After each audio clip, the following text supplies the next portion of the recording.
Bueno, muy buenas tardes a todos jóvenes, espero que estén bien. Vamos a empezar una clase. No hay muchos, hay 46, pero bueno, empecemos por respeto a los puntuales, por favor, para que casi siempre espero un poquito porque entran retrasados, pero ahí van a ver ustedes que ahorita que empecemos la clase van a empezar todos a querer entrar. Pero bueno. Buenas tardes, ahí se recuerda que ya la otra semana ustedes ya tienen sus primeros parciales, porque es el martes, si no estoy mal. Solo déjenme ver en el calendario. No, sí, el martes de hoy en 8, ya ustedes tienen su primer parcial, 25, 27, 31, 2 y 4. Ok, bueno. Ya todos están con su famoso Tactic. La vez pasada estaba viendo yo que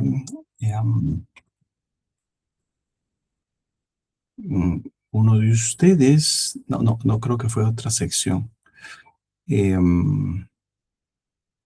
subieron el video de la clase de hace semana y media. Yo, por si ustedes lo están pensando también, yo les había dicho que no autorizaba que grabaran mis clases, por favor. Entonces, se los repito a ustedes porque si eh, no quisiera tener que proceder con respecto a esto. ¿Vieron? Por favor. Bueno, la clase de la semana pasada, pues estuvimos platicando pues de algunas situaciones que tenían que ver con el negocio jurídico, con el objeto del derecho. Vieron que les dije que ahorita están queriendo todos entrar. Y estuvimos viendo el objeto del derecho, es efectivamente las relaciones que genera una norma específica, ¿no? Esa relación o ese vínculo entre sujeto activo y sujeto pasivo que persiguen un fin. Ese es el objeto del derecho y por lo tanto, vimos algunos contratos que son muy lógicos con respecto a los efectos que producen los contratos, ¿sí? Por ejemplo, el contrato de mandato, el contrato de sociedad, el de compraventa, el de permuta, el de donación entre vivos, el arrendamiento, el mutuo, el comodato, el depósito. No son los únicos, esos son algunos nada más que existen. Sin embargo, hay muchos más contratos en la vía mercantil, en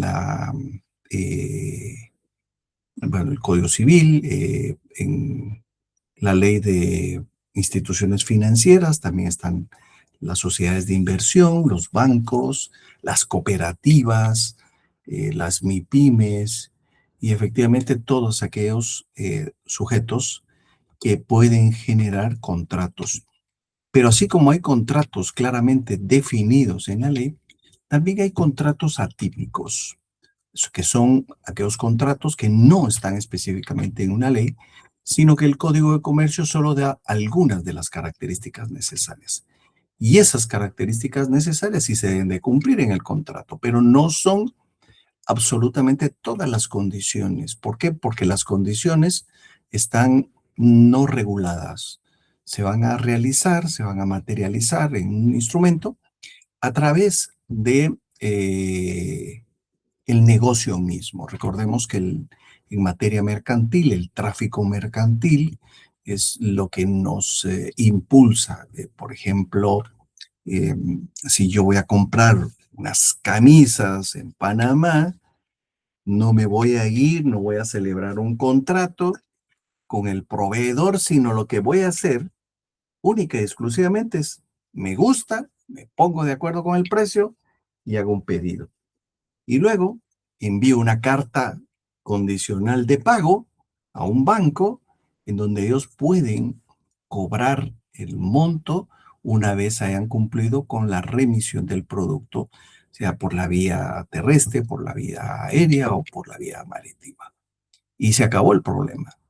¿Sí? No es que tenga que estar yo en Panamá, firmar un contrato, llevarlo a un notario, hacer toda esa liturgia que nos puede engarabatar todo, ¿no?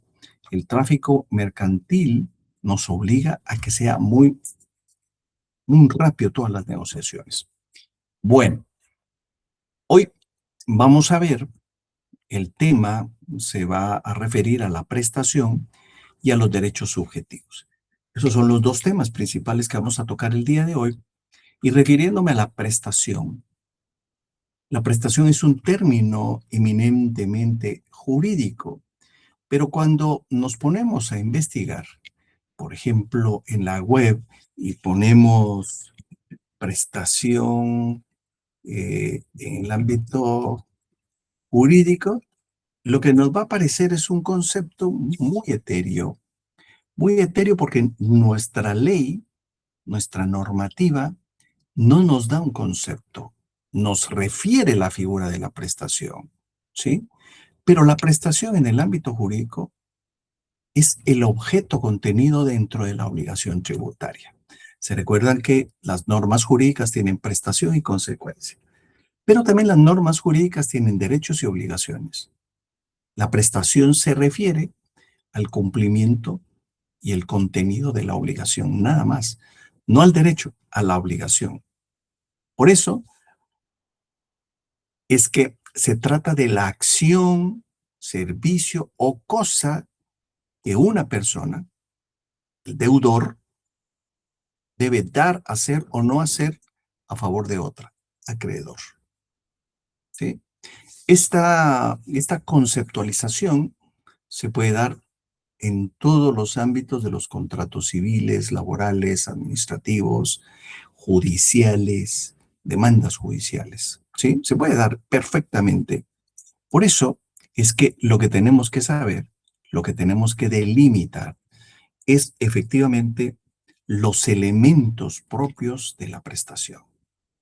¿Sí? Y la prestación es la relación jurídica que tiene siempre un objeto.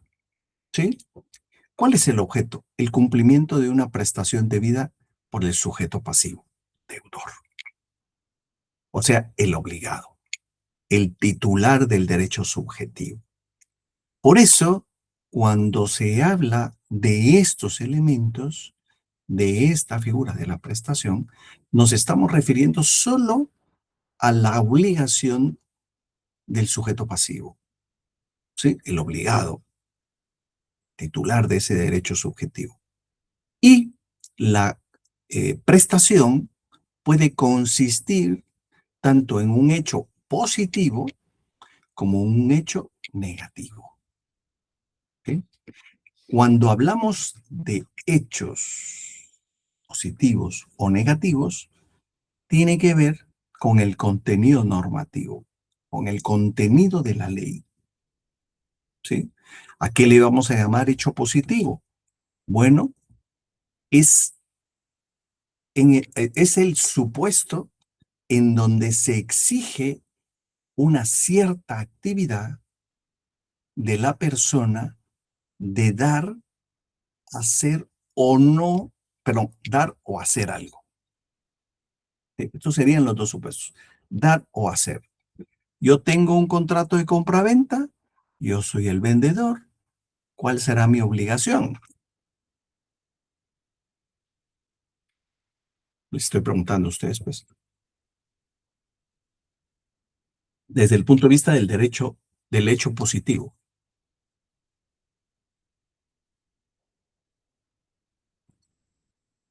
¿Cuál será? Entregar lo que vendió Lick.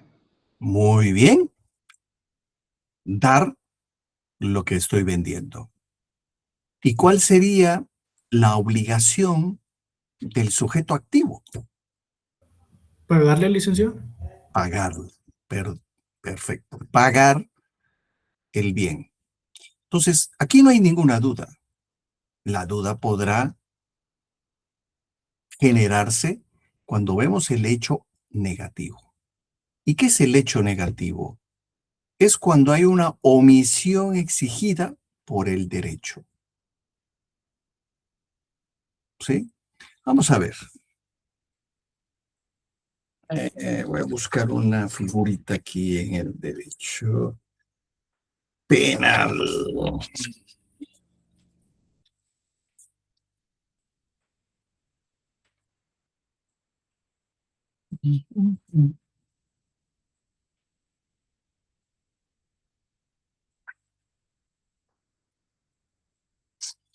Bueno, aquí. Bueno, como es hecho negativo, hay algunos delitos. El delito contra la administración de justicia. Delito contra la actividad judicial, ¿sí?, del Código Penal. Artículo 457. Omisión de denuncia. El funcionario o empleado público que por razón de su cargo tuviere conocimiento de la comisión de un hecho calificado como delito de acción pública y a sabiendas omitiere, retardare, hacer la correspondiente denuncia a la autoridad judicial competente, será sancionado con tal y tal. ¿Este será un hecho negativo?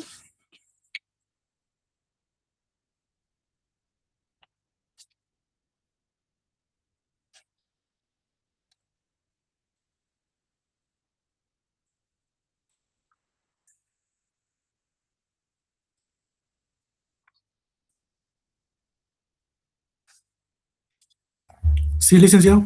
¿Por qué? Porque él sabe que no, él sabe la consecuencia, él sabe que no tiene que hacerlo. No, omisión de denuncia se llama eso, ¿no? Pero será un hecho negativo.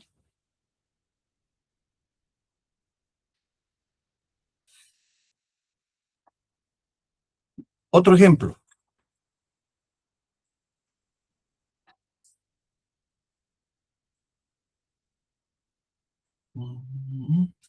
Pucha, se me perdió.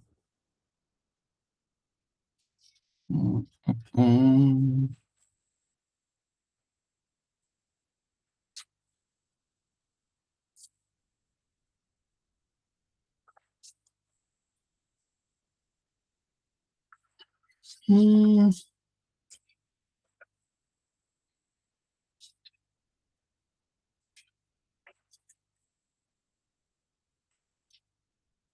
Dios santo, ya se me perdió esta cosa. Ya lo tenía yo aquí, por Dios. ¿Será que la omisión son hechos negativos? Aquí está. Artículo 156. Otro ejemplo. Vamos a ver. Exposición a personas a peligro. Omisión de auxilio. Artículo 156. Quien, encontrando perdido o desamparado a un menor de 10 años, a una persona herida, inválida o amenazada de inminente peligro, omitiere prestarle el auxilio necesario, según las circunstancias, cuando pudiere hacerlo sin riesgo personal, será sancionado con tal y tal a tal y tal. ¿Estos serán hechos negativos? Vuelvo a hacer la pregunta. Ya les puse dos ejemplos. ¿Sí? Uno en el caso de los delitos contra la administración de justicia, omisión de denuncia, y dos, la figura de la exposición a personas a peligro, omisión de auxilio. ¿Serán esos hechos negativos?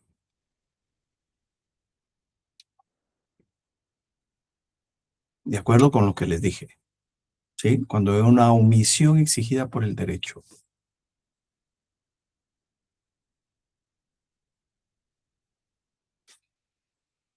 Pero solo uno a la vez, por Dios santo, jóvenes. Solo uno, no todos. Lo que quiero es que piensen un poquito.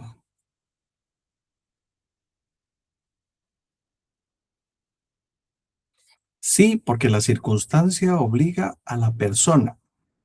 ¿A qué obliga a la persona, mi estimado Juan José García Vino?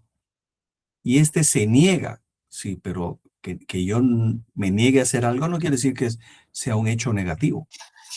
Buenas tardes, licenciado. En el caso del primer ejemplo, siento que es una obligación porque él tiene un cargo público. Entonces está negando esa obligación. O sea, es un hecho negativo. Sí, porque él está omitiendo una acción que debería de cumplir. ¿Ok? Y en el segundo caso, homicidio y auxilio, que sería el mismo supuesto. En el segundo caso, siento que si la persona está en la posibilidad de ayudar y esta se niega, también incurre en responsabilidad porque si le llegara a pasar algo al niño y él lo pudo evitar, siento que hasta cierto punto tuviera responsabilidad en eso, ¿no? Vamos a ver. Usted va a poner el ejemplo del segundo caso, Juan José, porque usted es el único que se atrevió a omitir su opinión y lo aplaudo. Va usted en su carro a las 12 de la noche y por donde va usted le aparece una persona harapienta, ¿sí? De mal talante, como dicen, y se le pone enfrente a su carro y le dice, ayúdeme, ayúdeme. ¿Usted se para a ayudarlo? Tomando en cuenta la hora, no porque me estoy yo exponiendo al peligro, porque realmente no sé si de verdad necesita ayuda a la persona, es algún tipo de engaño para asaltarme o robarme. Entonces usted está Eh, incurriendo en el delito de omisión de auxilio. no, porque si no estoy mal, usted dijo de que solo si está en la posibilidad y si la persona no se pone en riesgo ella misma. No, yo no dije eso. Es que Yo, no, yo no, leí no, el no, artículo, pero no dije eso. es ¿Sí? El que artículo dice otra cosa. mencionó algo sobre que la persona esté en la posibilidad de ayudar. Ah, dice, según las circunstancias, cuando pudiere hacerlo sin riesgo personal. Ahí está clarísimo. No, yo no paro porque me van a saltar a mí. Bajo el argumento que voy a tener un gran corazón y voy a ayudarlo, tal y tal cosa. Sí, vamos a ver, Jennifer. Jennifer López, J-Lo. Buenas tardes, licenciado. Yo creo que tal vez ahí, dando el ejemplo, ¿verdad? Que usted dice que si a medianoche nos encontramos a una persona, yo creo que lo más prudente sería llamar a emergencias o reportarlo Bueno, ante la policía. Así no nos arriesgamos, o sea, yo como persona no me arriesgo a que me vaya a asaltar o me vaya a hacer sí, algo, por supuesto. porque la Yo verdad es que tampoco. ahora sí, a esa Yo hora sí tampoco. cualquier persona puede hacernos Ahora, daño, entonces lo más ese prudente sería llamar ejemplo, a emergencias. ese ejemplo es un hecho negativo o no? No sería negativo porque sí estoy brindando apoyo. No, no, no, Ah, no, no. El delito dice omisión de auxilio. ¿Es un hecho negativo o no? en parte sí, porque no lo estoy cumpliendo como debería de ser, que tendría que cumplirlo, ¿verdad? ¿Ok? Bueno, ¿alguien más?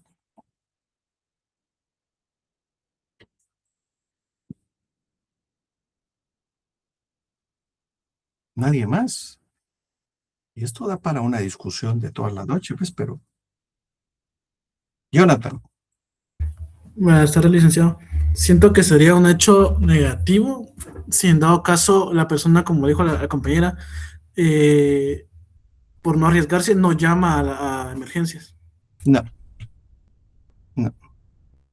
Vea, vamos a ver.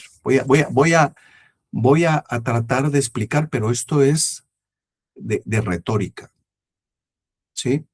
A ver, licenciada Lepe, Buenas tardes, Rick. Fíjese que yo siento que tal vez no es un hecho negativo porque la persona no está en emergencia o no está en riesgo de su vida. O sea, no es como que se aparezca alguien herido o en muerte en la calle o a encontrar una persona que solo va en la calle y quiere parar el carro, ¿no? mire, el ejemplo es exactamente el mismo. No porque haya una omisión de ayuda es un hecho negativo. No es así. Vamos a ver, les voy a explicar un poquito el asunto. Cuando se habla de hechos negativos, es cuando la norma le dice a usted, usted no tiene que hacer eso. Y se dan cuenta ustedes cómo les cambié yo la idea de la omisión de auxilio o la omisión de denuncia.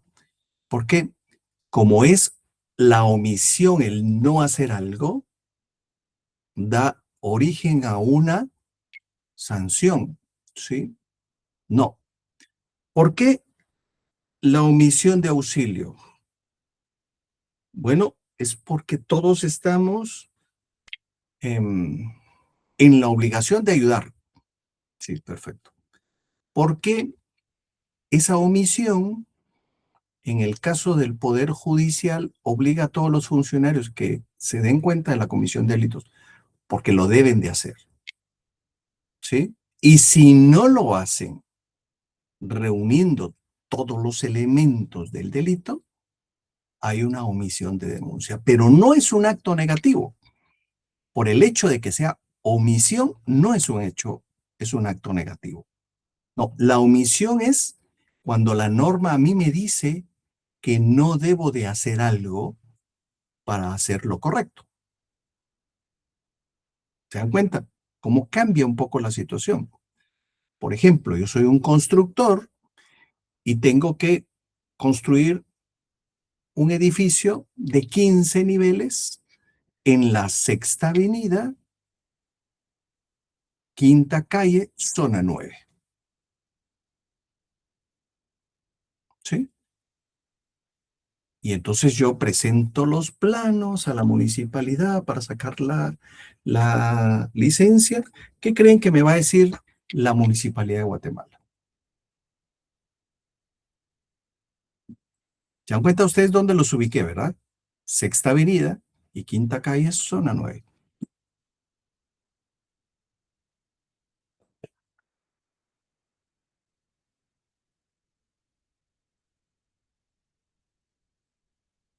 ¿Qué creen que me va a decir la municipalidad? Construye el nivel, construye los 16 niveles, no hay ningún problema. Creo que, perdón, licenciado por la interrupción, creo que no autorizarían, si no estoy mal, hay un problema por lo del aeropuerto. Muy bien, Saúl. Muy bien, perfecto. Entonces, ¿qué me diría la municipalidad? No, usted no puede construir porque ahí hay un riesgo del aeropuerto. Usted no puede construir más de 6 niveles en ese lugar, no 16 niveles. Ese supuesto sí es una omisión exigida por el derecho, porque el derecho me está diciendo que en esa vía yo no puedo construir más de 6 niveles. ¿Se dan cuenta? ¿Cómo cambiamos la visión de la omisión, el no hacer nada, da origen a un delito, a cuando la norma o la ley nos dice no debe de hacer algo? ¿Sí? Por ejemplo, yo le compro producto a X empresa y la empresa me va a decir, perfecto, ¿dónde lo va a vender? Dice que lo va a vender en la zona 1, en la zona 2 y en la zona 4. Usted no lo puede vender ahí. ¿Por qué? Porque ya tengo un proveedor para ese sector. Entonces, ¿dónde puedo venderlo? Usted puede venderlo en la zona 15, zona 10 y zona 14. Ah, entonces ahí contractualmente hay una prohibición para que yo haga algo. Esos son hechos negativos. ¿Se dan cuenta ustedes por qué son hechos negativos? Bueno, pues porque el obligado se le está diciendo, usted no debe de hacer esto. En el caso de los delitos, ¿cuál es la prohibición? Yo no debo de matar. ¿Se dan cuenta? El bien jurídico tutelado, la vida. Yo no debo de hacer daño. El bien jurídico es la propiedad y las personas. Yo debo de respetar la propiedad privada. Sí. ¿Sí? ¿Se dan cuenta ustedes cómo la misma norma sí nos puede obligar a no hacer nada legalmente? ¿Sí? Por ejemplo, si yo me quiero casar con mi mamá, pues, por ejemplo, mi viejita ya falleció hace bastantes años, pero imagínese, ¿Será que lo puedo hacer? No lo puedo hacer. ¿Por qué? Porque la norma me lo prohíbe. ¿Sí? ¿Se dan cuenta ustedes? Ese es un acto, es un hecho, perdón, es un hecho negativo. Porque la norma me prohíbe eso. ¿Dudas, preguntas con el positivo y el negativo? Esto es interesante porque a veces nos metemos a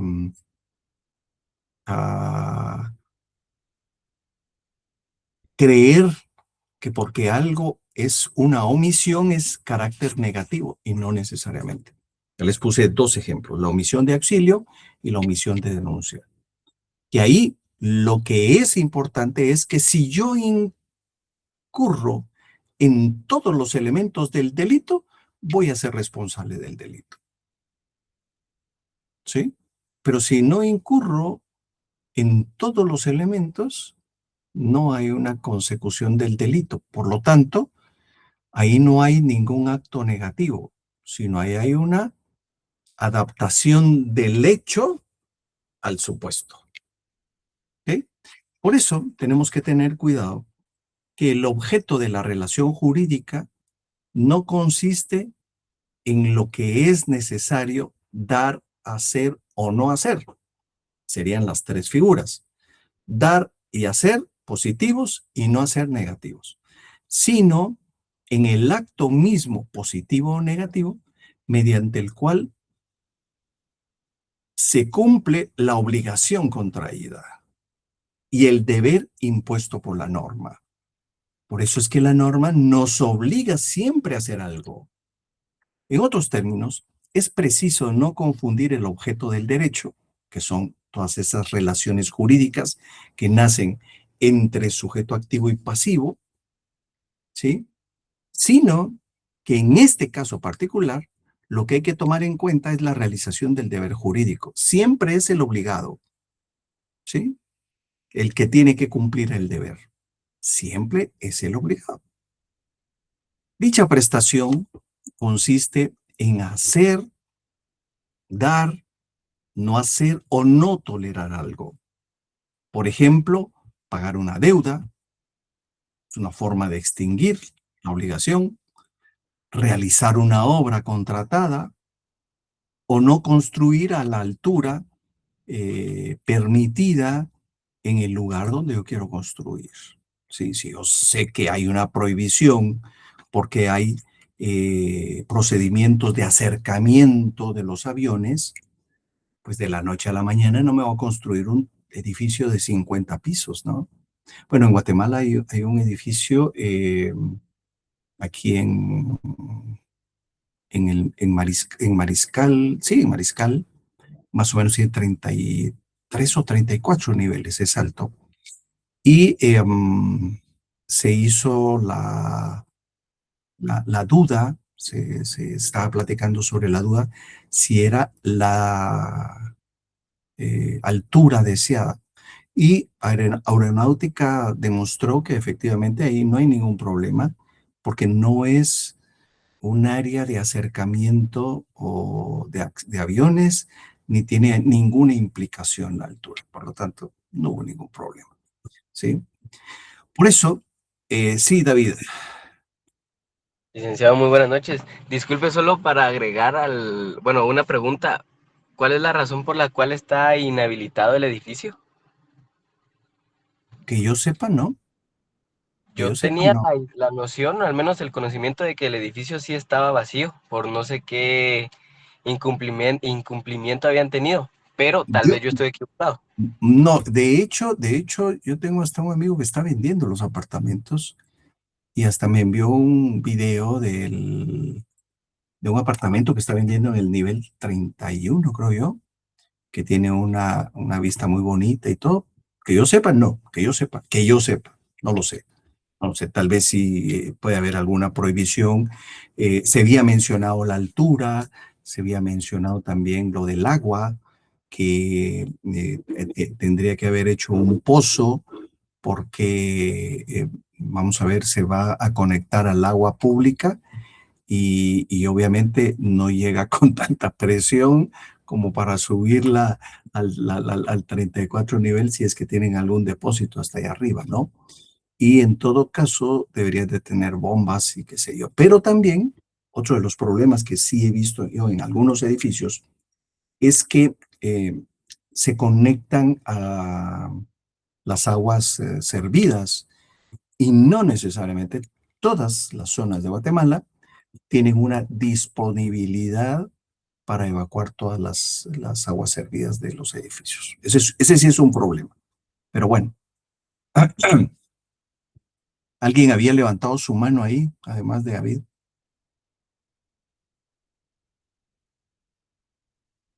¿No?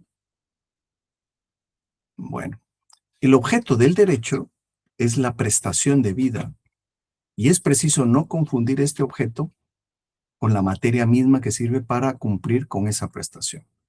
Por eso, el objeto de la relación jurídica o del derecho consiste en el acto propio, sea positivo o negativo, mediante el cual se cumple la obligación del deber jurídico. Y eso es lo importante en la prestación, que estamos hablando del deber jurídico de los sujetos. No estamos hablando de los derechos, estamos hablando de las prestaciones que son o tienen que ver con la obligatoriedad, ¿sí? Con la obligación. Bueno. ¿Dudas, preguntas? Recuérdense que ya vamos a tener el examen. Tienen que estar ustedes claros en las figuras, ¿sí? Y en los ejemplos también, ¿no? Bueno, tenemos al segundo tema del día de hoy. El segundo tema se refiere a los derechos subjetivos. ¿Qué es un derecho subjetivo? Cuando hablamos de un derecho subjetivo,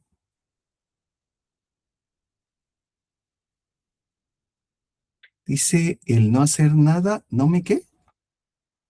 Dice el no hacer nada, ¿no me sanciona? Kaylee, el no hacer nada, ¿no me sanciona? Depende, como dijo Pepito. Si la norma le dice que usted no tiene que hacer algo, no hay una sanción. Pero si con su actuación pasiva genera un acto delictivo, sí lo van a sancionar. ¿Sí? Ya les puse el ejemplo. Omisión de auxilio. Por ejemplo, usted es un médico. ¿Sí? Asumamos que usted es un médico. Sí. Perdón.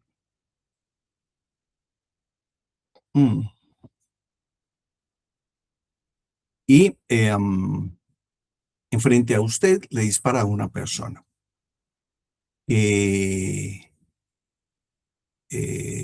Está muy mala, ¿sí? Y le dice, mire, usted es médico, ayúdelo. Y usted se niega. ¿Será que tiene alguna implicación en la comisión de un delito? Contésteme ahí por el chat, no hay ningún problema.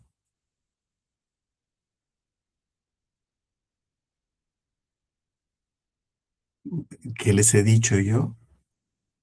Cuando el abogado le preguntan algo, lo primero que tiene que pensar es depende. ¿Sí? ¿Por qué depende de qué? Bueno, imaginémonos que usted es oftalmóloga.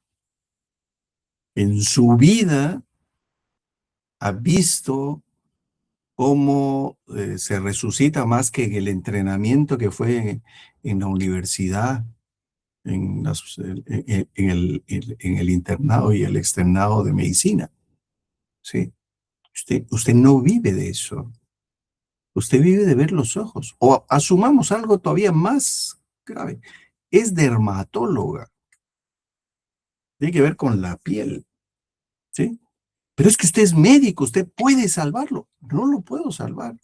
¿Por qué? Porque no tengo ni la expertise, ni la capacidad de darle respiración y qué sé yo, cualquier otra cosa, tapar la herida, utilizar medios alternos. No, no puedo. No puedo. ¿Sí?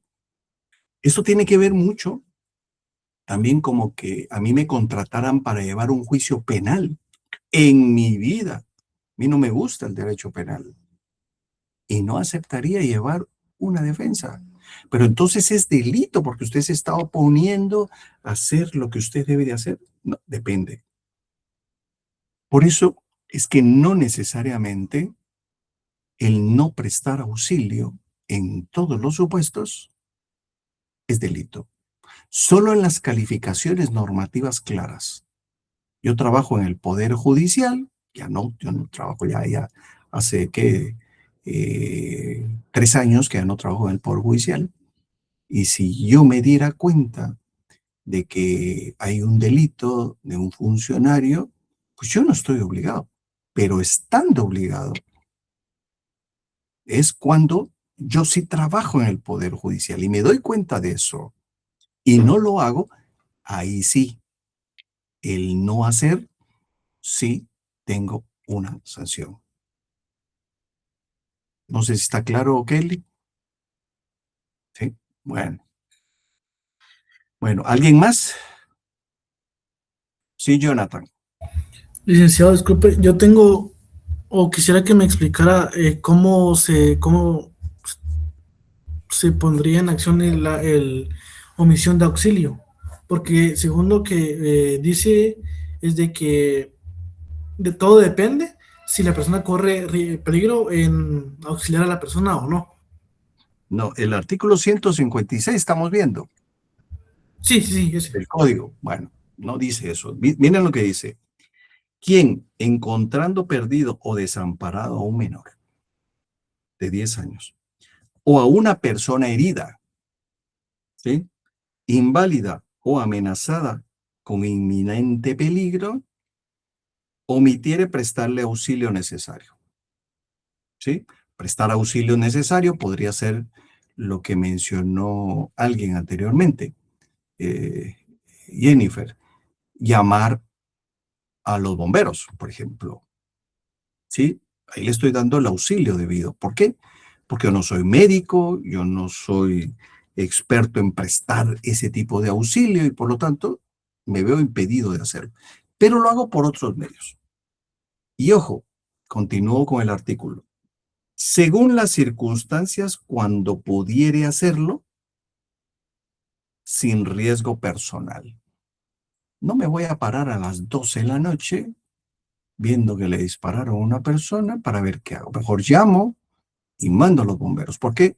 Porque entonces si yo me bajo, yo hago algo, posiblemente a mí también me van a pegar un tiro, ¿no? Entonces yo voy a tener peligro. En ese caso, cuando hay un riesgo personal, no es omisión de auxilio y será sancionado con multa de tal y tal a tantos quetzales. Entonces, hay que tener cuidado con eso, porque no necesariamente el ayudar a una persona es comisión de él. Es de no ayudar a una persona es, ¿cómo se llama? Objeto de sanción delictiva. ¿Sí? Tiene que verse todos los elementos, todas las características y todos, absolutamente todos, las disposiciones del encuadre normativo del delito. ¿Ok? ¿Estamos, Jonathan? Sí, licenciado, gracias. Ok. Bueno, Jennifer, nuevamente J-Lo. Licenciada, una pregunta. Así como los videos que se han visto en las noticias que están asaltando en semáforos y las personas están grabando, como esas personas que no actúan, también ya están negando el auxilio que deberían de dar.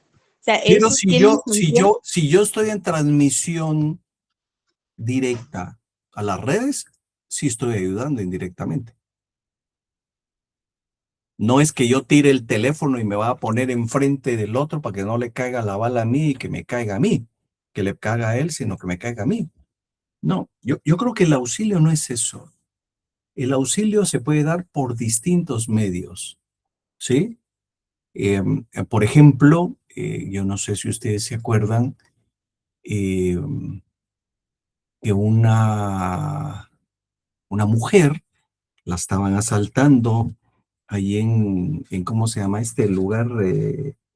La Plazuela España, ¿sí? Y la mujer sacó su arma y se echó a los dos motoladrones. Y la moto fue a caer allá dentro de la cuestión y habían cámaras, ¿sí? Pero en ese momento se descompusieron las cámaras y nunca se pudo averiguar nada. ¿Sí? Ahí le estoy poniendo el otro ejemplo. ¿Sí? Y la gente que estaba ahí se había dado cuenta que estos dos tipos eran ladrones. Y ella lo único que hizo fue defenderse. ¿Será que ahí hay delito por las personas que no enseñaron los videos? ¿Será que ahí hay delito de la persona que se defendió del robo?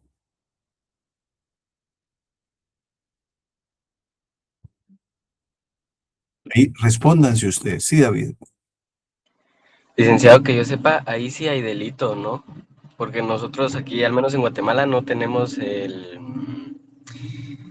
Uy, se me fue la palabra, pero la legítima defensa no la tenemos activa en ¿Quién Guatemala. Si no dice que estoy no? mal. ¿Quién dice que no? Sí, Sí la sí, tenemos activa. sí, está regulado Yo el me puedo derecho penal. defender entonces de un asaltante, Sí. pero la desigualdad de condiciones, Ah, eso es otra cosa. eso es un factor muy Pero si el asaltante lleva una pistola y yo saco una pistola y me defiendo, Ah, pues, por supuesto. Pero si él me quería asaltar con una navaja y yo le saco una pistola, pues le tiro a las piernas para que no haya problema.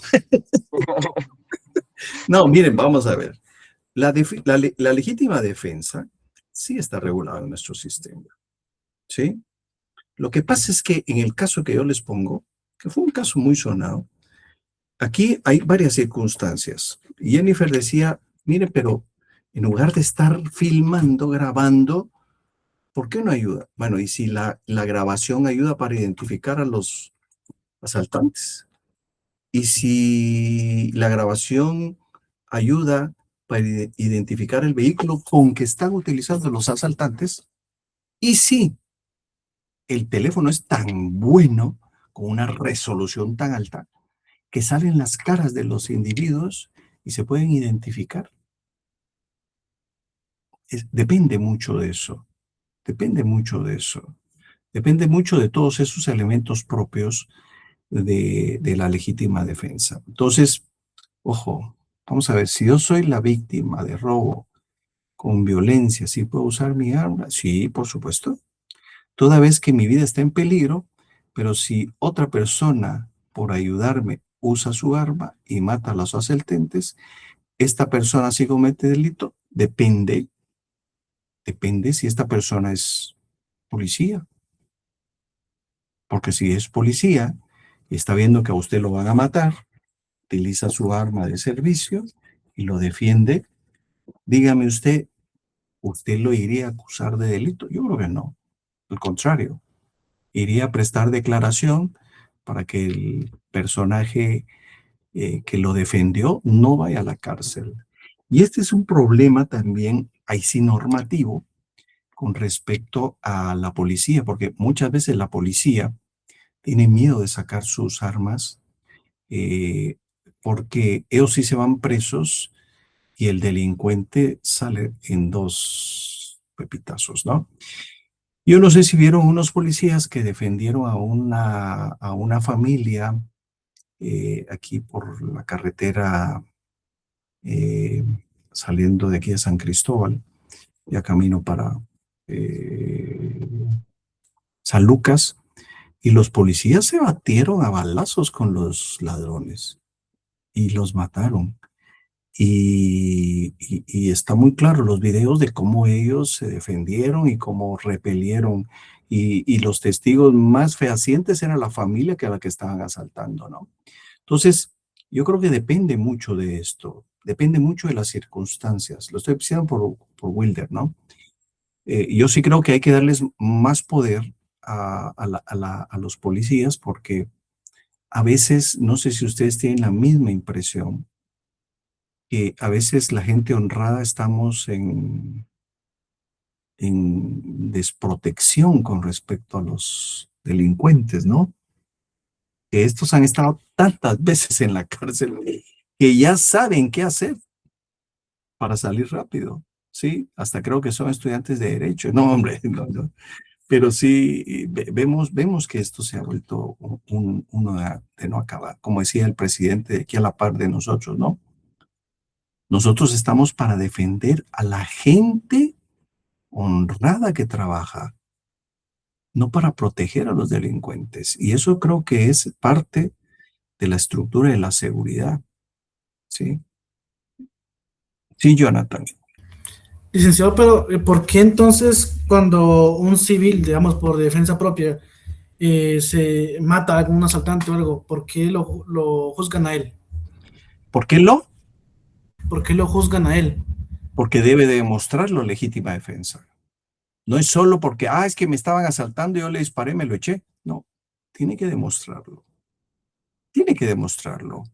Hay una persona, un alto funcionario de gobiernos anteriores que fue viceministro de Gobernación y él estaba en su casa y entran 4 tipos, él sabe manejar muy bien las armas, entran 4 tipos y uno tiene a la esposa, el otro está en la puerta, uno viene subiendo las gradas para matarlo y él saca su pistola y le dispara al primero, se queda tirado en las gradas.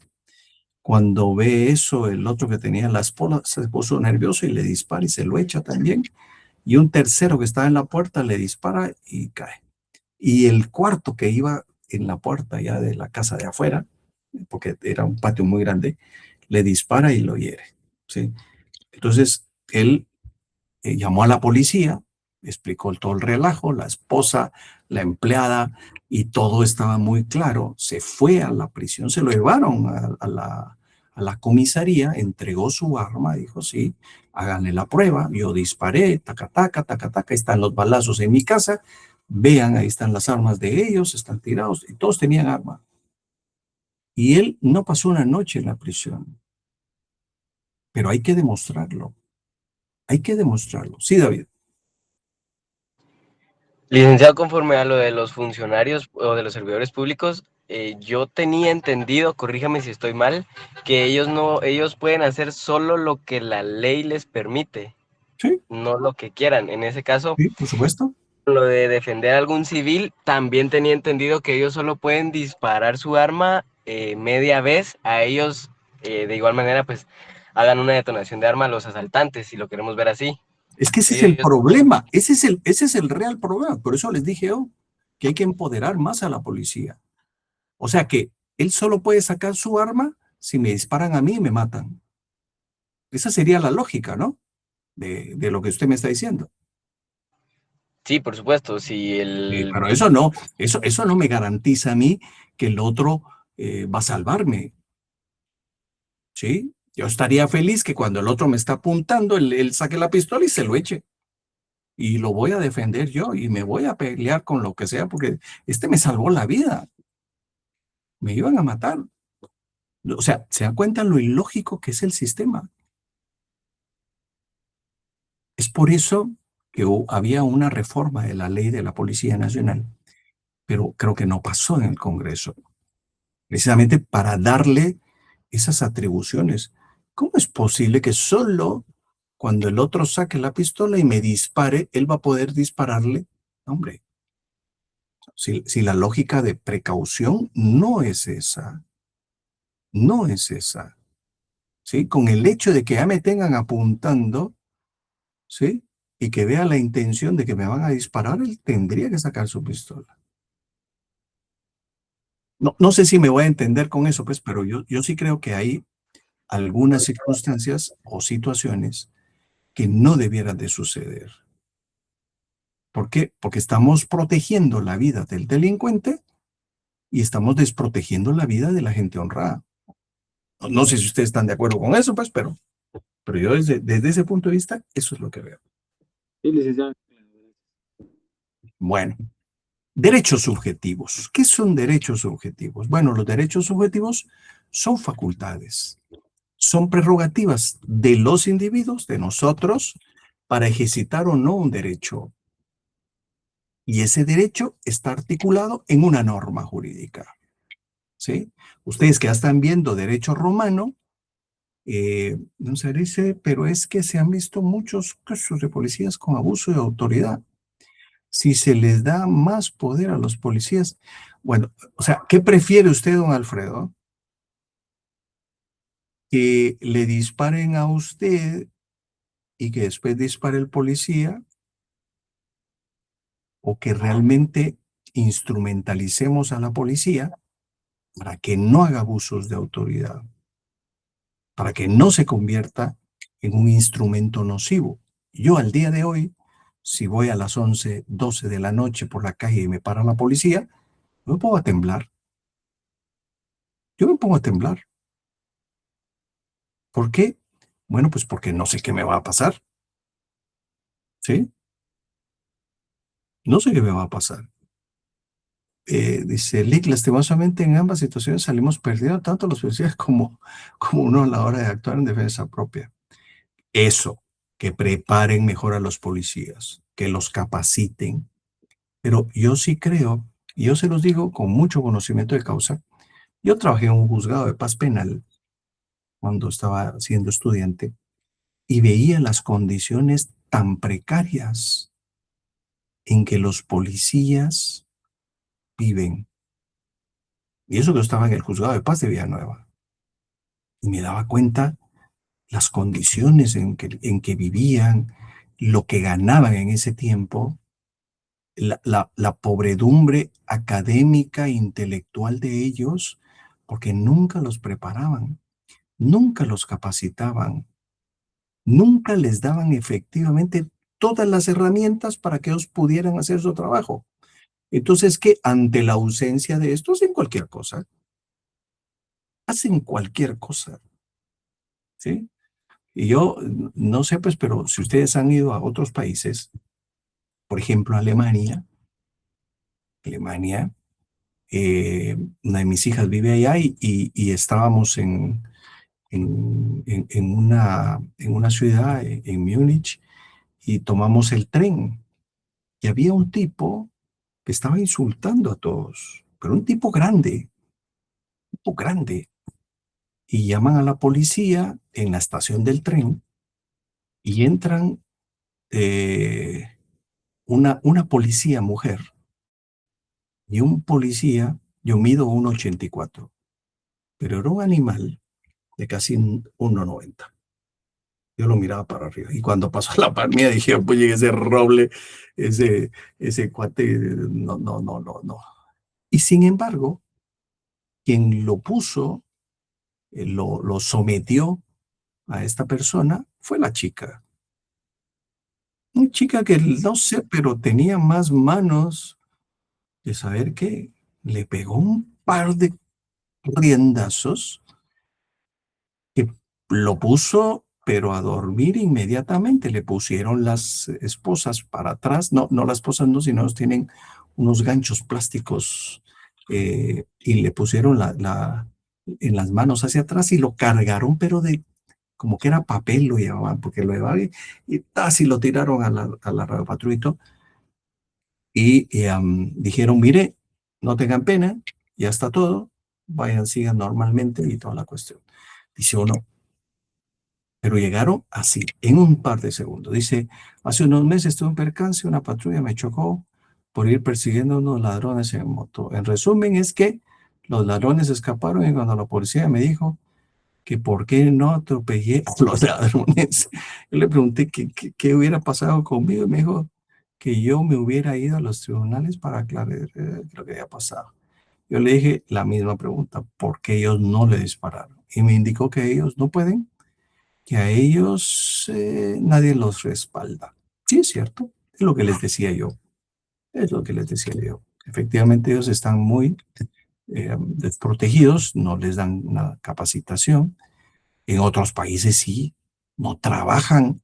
Por ejemplo, me puse a averiguar eso en Alemania y ellos trabajan no más de 7 horas por turnos rotativos, no más de 7 horas.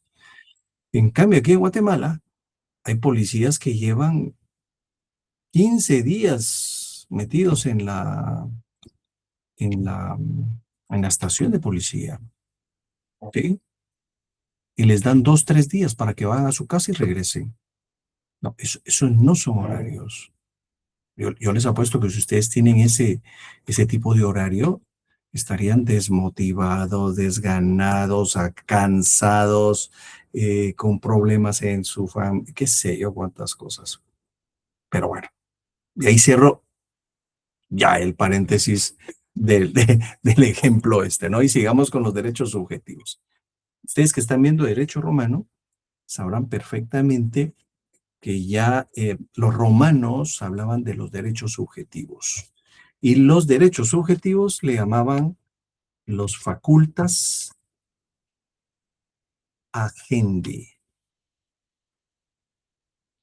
¿Qué quiere decir esto? La traducción de facultas, perdón, facultas. Es facultas. Facultas agendi quiere decir facultad de actuar. Por eso es que los derechos subjetivos son facultades. Dice, eso es la mala organización porque hay elementos donde se necesitan y donde sí brillan por su ausencia. Sí. Y entonces los romanos le llamaban la facultas agentis a esa facultad de actuar, a los derechos subjetivos. Por eso es que hay manifestaciones de los derechos subjetivos. Vamos a empezar por el primero. Uno, el poder de exigir a otra persona el cumplimiento de un deber. A esto se le llama derecho subjetivo como pretensión. Por ejemplo, el comprador puede exigirle a un vendedor la entrega de la cosa comprada. Típico ejemplo. 2. El poder de crear, modificar o extinguir derechos y obligaciones. El poder de crear, modificar o extinguir derechos y obligaciones. Aquí están los contratos individuales, bilaterales, plurilaterales, ¿sí? Por ejemplo, el propietario puede vender, grabar o donar su propiedad, ¿sí? Porque ahí va a crear, modificar o extinguir derechos, ¿sí? 3, los derechos de libertad, ¿sí? ¿Derechos de libertad conocen ustedes que ustedes puedan ejercer en Guatemala? La libre expresión. ¿Y eso tiene un límite, Jonathan? No. ¿Cómo que no? ¿Cómo que no? La libertad de expresión tiene límites. Por ejemplo, yo basado en la libertad de emisión, no es cierto lo que voy a decir, pero solo estoy poniendo un ejemplo, ¿no? La libertad de emisión del pensamiento, mire, Jonathan, usted es un ladrón. Yo no puedo hacer eso. ¿Por qué? Porque estoy ofendiéndolo a usted. ¿Sí? No es calumnia, es difamación. Es la falsa imputación de un delito. ¿Sí? O usted es un ladrón, usted es un estafador, usted es un corrupto. Esas son falsas imputaciones. Yo tengo límites. La norma me impone límites. La libertad de expresión, de libre emisión del pensamiento, también me permite a mí emitir mis ideas, pero no imponérselas a usted, Jonathan. ¿Por qué? Porque usted tiene usted tiene su libertad también. Y puede aceptar lo que yo le estoy diciendo o puede disentir de lo que yo estoy diciendo. No hay ninguna obligación de que acepte lo que otra persona. Eso se llama libertad. Pero todas las libertades tienen límites. Por ejemplo, la libertad de locomoción.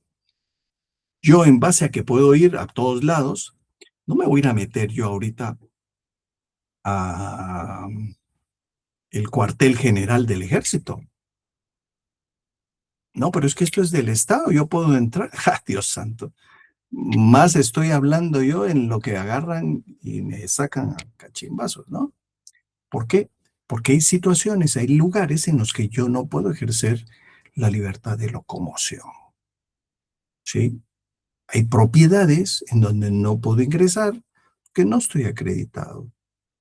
Yo no puedo llegar hoy en la noche, mire, quiero hablar con el presidente, abra la casa, esto y el otro. No, primero me va a decir, mire la hora que es, usted no tiene derecho aquí porque aquí no es su casa, váyase de aquí y me sacan, ¿sí?, del palacio o de la casa presidencial, ¿no?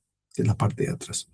Entonces, ojo, todas las libertades tienen límites. ¿Sí? La libertad de asociación, por ejemplo. Yo no me voy a asociar con un grupo delictivo. ¿Por qué? Porque esa no es libre asociación. Porque yo me puedo asociar con personas que estén asociadas lícitamente. ¿Se dan cuenta? Que los derechos de libertad sí también tienen sus límites. Y son límites constitucionales. 3. Y 4, ¿sí?, el derecho de cumplir con el propio deber. ¿Cómo extingo una obligación yo? Normalmente, el derecho determina el pago. Debo la tarjeta de crédito para que no me demanden, pago. Debo el crédito del banco para que no me demanden, pago. Estoy cumpliendo el deber al cual me obligué. ¿Sí? Y esto también tiene que ver un poquito con la cultura de nuestra sociedad. ¿Y por qué digo esto? Bueno, pues que a veces le enseñamos a los chicos valores, no mentir, no robar, no insultar a la gente, respetar a los mayores. Pero cuando me llaman cobrando la tarjeta de crédito y uno de mis hijos responde en el teléfono, decirle que no estoy. Entonces, ¿por qué le estoy enseñando que no debe de mentir? Si el ejemplo que le estoy dando yo, ¿sí?, es que mienta por mí. ¿Se dan cuenta ustedes cómo a veces también culturalmente? Fíjense que en los años 50 hay una estadística que estaba viendo yo del incumplimiento de los créditos. ¿Saben cuál era la tasa de incumplimiento del pago de créditos en Guatemala? En los años 40 y 50. Yo sacaba un crédito en un banco o con una persona. ¿Cuál era la tasa de incumplimiento? Y me metí en la estadística de Estados Unidos, 0. ¿Qué fue lo que pasó después? Bueno, que las sociedades empezaron a mutar y les importó poco el honor que decían los romanos en aquella famosa figura de la existimatio, ¿no? El honor. Yo pago mis deudas porque nadie las puede pagar por mí. Yo respeto los derechos porque nadie puede cumplirlos por mí. Yo respeto al emperador porque es el superior puesto aquí por Dios. Entonces, ¿se dan cuenta ustedes cómo ese derecho de cumplir con el propio deber a veces nos trastoca a todos, pero somos nosotros los que debemos de cumplir con esa obligación? ¿Okay? Bueno, entonces entremos al siguiente tema, la naturaleza jurídica del derecho subjetivo. Y vamos a ver 2 teorías muy rápidamente, porque ya estamos casi sobre la hora, ¿no? Las teorías tradicionales, ¿sí? Las teorías tradicionales y las teorías modernas. En la teoría tradicional, una teoría basada en el derecho subjetivo como expresión de la voluntad de los sujetos o del sujeto de derecho, esta es generada por Winshade, y él sostenía que el derecho subjetivo es un poder o señorío de la voluntad de todos nosotros, pero conferido en el orden jurídico. Y señalaba también que el derecho subjetivo es un fragmento de la voluntad social, ¿sí?, que viene a hacerse en concreto en una persona jurídica. O sea que todos, absolutamente todos, los que participamos en una sociedad, tenemos una voluntad general y una particular de cada uno de nosotros. Y por último, también decía que el derecho privado traza los límites de los campos de la voluntad de los individuos. Obviamente, esta teoría tiene su crítica. y señalaban algunos errores. La doctrina dice, mire, no siempre es necesaria la voluntad de un titular o de una persona individual. Sí, bueno, sí, hay algunos supuestos en donde no es necesaria la voluntad del titular. Por ejemplo, los menores, porque es otra persona la que toma su decisión. Los incapacitados, porque es otra persona la que toma su decisión. La persona que está formándose en el útero de su madre. ¿Sí? Que pueden ser titulares de derecho, pero no tienen una manifestación con respecto a su voluntad. Esa sería la primera gran crítica a esta situación. Y la segunda gran crítica es que además existen derechos que son irrenunciables, donde no cabe la voluntad de la persona. Por ejemplo, me echan a mí de mi trabajo y me dicen que soy un ladrón, soy un pícaro, y me echan. Y entonces voy con el dueño de la empresa, le digo, mire, usted es un tal por cual, me voy a ir, ya me despidieron, no quiero ninguna prestación, no quiero absolutamente nada, y les firmo un finiquito que no voy a hacer ninguna reclamación. Ras, me voy. A los 2 días presentó la demanda. ¿Por qué?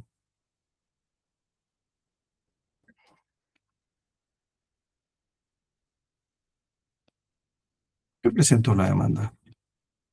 Porque la Constitución dice que hay derechos que son irrenunciables. ¿Sí? Son irrenunciables. Yo puedo decir una cosa, no media mi voluntad, porque después puedo hacer otra cosa. ¿Sí? ¿Por qué? Porque tengo derecho. La Constitución me da un derecho. Por ejemplo, una madre se está divorciando y llega a la audiencia conciliatoria y le dice al juez, mire, hágame un favor, dígale a ese señor que no necesitamos pensión alimenticia para mis hijos ni para mí. Y ahí se firma, mire, el juez le dice, ¿está de acuerdo con? Sí, no importa. No queremos pensión alimenticia de ese zángano que fue mi esposo. Al día siguiente, va a demandar alimentos por sus hijos y por ella. ¿Por qué? Porque son derechos irrenunciables de conformidad con la Constitución y de conformidad con la ley del organismo judicial. ¿Se dan cuenta ustedes que a veces la voluntad no necesariamente es el elemento principal del derecho subjetivo? Y dentro de esta teoría tradicional está la segunda, que son cuando se determina que el derecho subjetivo es un interés jurídicamente protegido. Esa sería la segunda. Esta teoría es defendida por von Ihring.